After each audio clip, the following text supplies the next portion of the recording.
Today we're going to be talking about something that I've been putting off for years. I've gotten so many questions about this and requests for this video over the years, and I frankly just put it off. So if you are wanting to hear my thoughts on Jesus and the church and leaving the church and all of those things, stick around. Let's talk about it.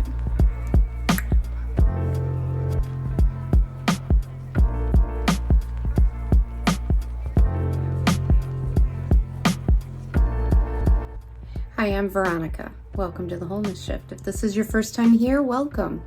And if you're already part of the community, welcome back. You know I love you. I teach people about easy, practical spirituality and help you navigate your spiritual awakening. So if these things interest you, stick around and hit the subscribe button. I don't want you to miss out on anything good. So today we are talking about my experience and my thoughts about leaving the church and that journey that I took. This is something that I've had on my to-do list since I started this channel, and I've always put it off because it is a difficult topic. Even right now, I'm getting tearful about it. Like, it's a big tangled ball. If you've dealt with the church, if you were raised in the church, then you know it's not easy. There's a lot of religious trauma that comes with it. There's a lot of guilt. There's a lot of questioning. It can be a lot to process and sort through. And so I've put it off because I wasn't really sure what to say about it yet, because I was still processing. However, recently this topic came up in one of our live chats for my membership. If you don't know what I'm talking about, I have a membership over on my website. It's called Club Shift, and it's just a little spirituality-based community where we learn from each other. We talk at least twice a month. We meet to have a live Zoom chat, and you guys can pick my brain, or we can talk about a certain theme. We can have guest speakers. I mean, really, there is nothing off limits. And so anyways, it was during one of these that someone asked me a question, and I just kind of fell into this topic, and I just spilled my guts and I just talked about it. So I thought that rather than rehashing it and trying to dig all of that up again, it would be easier to just share that portion of that chat. If you're interested in joining Club Shift and participating in these chats, head over to my website. It's really easy to sign up, and I would love to have you and get to know you and spend some time with you. If you have any questions or comments, leave them in the comments below. If you have thoughts or your experience on deconstruction or leaving the church or anything like that, leave it in the comments below. All right, you guys, thank you. Enjoy.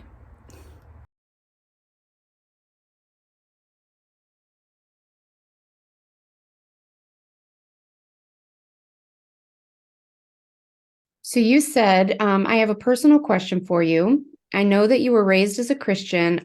I was raised as a Catholic. Since your awakening, who do you say Jesus was? Does he fit into your spirituality?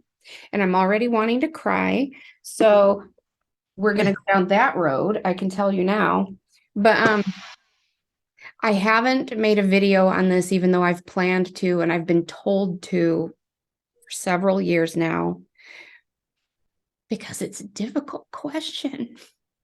It is. It's the root of where our entire spirituality began, and then it's like, yeah.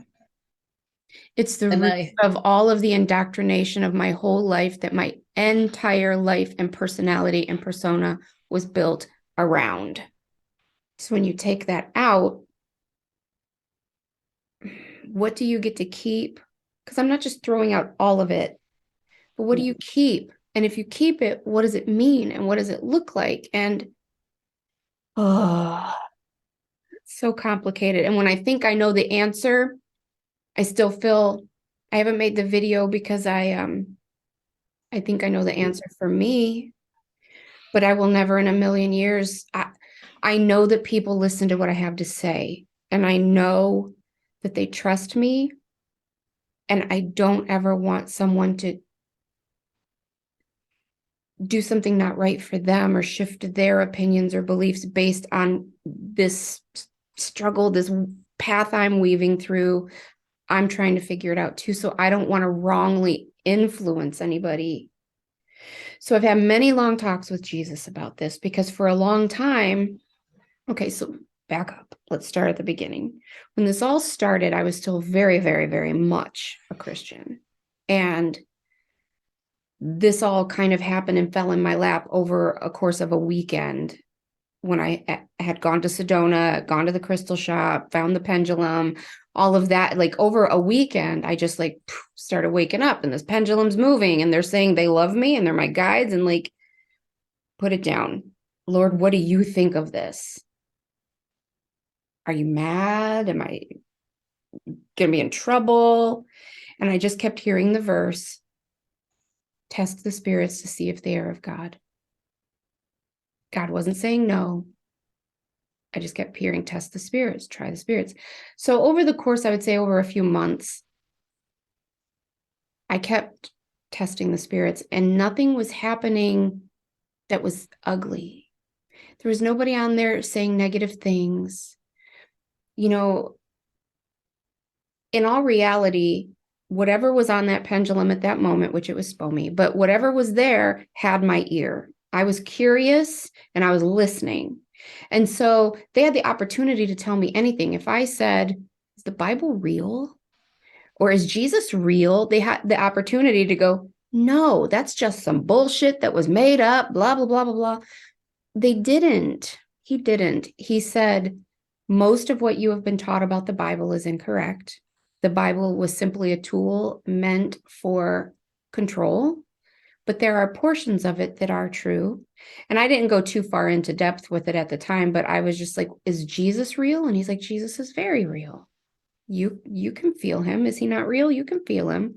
And I'm like, but are all of the things that I was taught about Jesus real? And he's like, tell me what you mean. He knew what I meant, but he wanted me to say it out loud as part of the process. But I was like, well, let's start with like that he's the one and only child of God, died on the cross solely for my sins so that I won't burn in a fiery hell for all of eternity. And he's like, no, not true. And I was just like, are you sure? And he's like, you can believe whatever you believe. If believing that gives you peace and makes you feel closer to the divine, you should hang on to that belief. I will not tell you what to believe. And I'm like, what is your truth? And he goes, there is not only one truth. And I'm like, yes, there is. There is like not the truth. And then there's the truth. Like, what's the truth? And he's like, truth varies on perspective and by person. That person's truth is that Allah is the God of all. Their truth is that Jesus is the Son of God, and there's only one true God, and that's the God of the Bible, and anyone else is going to hell. He's like, if you are standing on one side of a big sphere and someone else is standing on the other side of that sphere, and your side is painted yellow and theirs is painted purple, and they're like, I'm standing in front of a big purple sphere, and you're like, no, you're not. This is clearly yellow. And they're like, no, you're crazy. This is purple. Both things are true. Truth varies on perspective. And I'm like, yeah, but you can't say that when you're talking about God. And he's like, why not?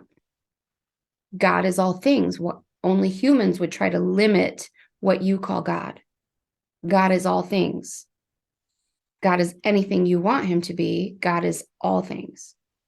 So I struggled with this for a long time. And so I was just like, well, forget you. I'm not even talking to you. Jesus, let's talk. And at the time, I started talking to Jesus, and I'm just like, am I doing anything wrong? And he's like, no, why would you say that? And I'm like, I feel like I'm betraying you. I feel like I'm turning my back on you. I feel like I'm committing blasphemy. And he's like, I did not come to develop a church that's full of rules and legalism, like the very thing I came to destroy and to pull people away from. I came in order to teach people that there is a different way and that all of the truth is within you. Your connection to the divine is within you, to open your hearts to love and accept everyone, to feed the poor, to clothe the naked, to welcome your brother and not pay attention to their sin. And these are the things that I came to teach, but it's not because I am a deity. I am a person. And he said something like, you'll see one day what I'm talking about. And now I think that I know what he's talking about. I mean, he was the first little star seed to show up on the earth, you know? And so anyways, this has been a long journey of, I said, like, am I still allowed to talk to you? And he's like, of course you are. And I'm like, am I still allowed to call you Lord? He's like, yes, why wouldn't you? And I'm like, because if you're not the Lord, like, am I supposed to still follow you? And he's like, you could do whatever you like. I am here for you. I love you. I've known you your whole life. I have cared for you. I have always been in your heart. I have always been your, what you call Lord. You are precious to me. Of course you can. And I'm like, but the relationship is different. He goes, only what you think of the relationship is different. The relationship has always been this. I have never been the one who's going to save you from a fiery hell, but I am the one who has always been there for you and comes when you call. And I remember at that time, even before I ever found a pendulum, I think, and I know I've shared this in a couple coaching sessions, but I don't know that I've ever shared it publicly. Something happened then, and then a follow-up happened now. And I was sitting in my office at home, and there's a song by Hillsong Ministries called Oceans. I don't know if you're familiar with it, but it's a famous worship song, and it talks about take me deeper than my feet have ever wandered. Let me walk upon the waters. Basically, let me go places and do things that I never imagined I could do in service to you. And at the time, I remember that song came on Pandora, and I just paused for a minute, and I was singing the song, and tears were rolling, and I prayed the most heartfelt prayer I've ever prayed. And I'm like, please bring these lyrics to life in my life. Embody them in my life. Take me somewhere deeper than I ever thought. Take me somewhere I never imagined I'd end up. Let me be of service to humanity. Use me to help your people. Use me for something that's so much bigger than anything I could have ever imagined. And I just trust you. Like, I have no idea where it will be. Please don't land me in Alaska with some polar bears. You know, I would hate that. But like, other than that, please. And I forgot all about that. And I mean, I love that song. I have the lyrics framed, hanging somewhere in my house. But anyways,